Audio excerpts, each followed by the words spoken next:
S D P آئی کے national president M کے فیضی کی ای ڈی کے ذریعے گرفتاری کے بعد اسی کیس کے سلسلے میں ای ڈی نے 10 ریاستوں میں تلاشی مہم شروع کی ہے۔ اس کے چلتے انفورسمنٹ ڈائریکٹوریٹ نے ایس ڈی پی آئی کے کرناٹک ریاستی دفتر پر بھی چھاپا مارا۔ ای ڈی نے آج کل 10 ریاستوں میں 12 مقامات پر چھاپے مارے، جن میں نہ صرف کرناٹک بلکہ دہلی میں S D P I had quarter بھی شامل ہے۔ ذرائع نے بتایا کہ کیرالہ کے ترووننتپورم اور ملاپورم، آندھرا پردیش کے نندیال، جھارکھنڈ کے پاکور، مہاراشٹر کے تھانے، چنئی، کولکتہ، لکھنؤ اور جے پور میں بھی چھاپے مارے گئے۔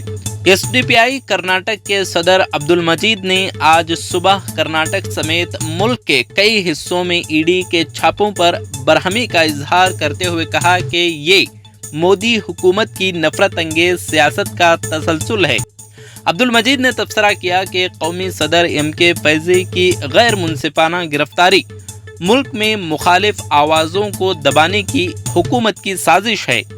مودی حکومت وقف امینڈمنٹ بل کے خلاف جاری تحریک کو روکنے کی کوششوں کے تحت تحقیقاتی ایجنسیوں کا غلط استعمال کر رہی ہے۔ عبدالمجید نے کہا کہ ہمیں دبانے کی کسی بھی کوشش سے ڈرایا نہیں جا سکتا۔ ہم اپنی پارٹی کے خلاف سیاسی سازش کا قانونی اور آئینی طور پر مقابلہ کریں گے۔ ایک سیاسی جماعت کے طور پر ہمارے معاملات آئینی طور پر شفاف ہیں اور ہم تفتیشی ایجنسیوں کی تحقیقات میں تعاون کرتے ہیں۔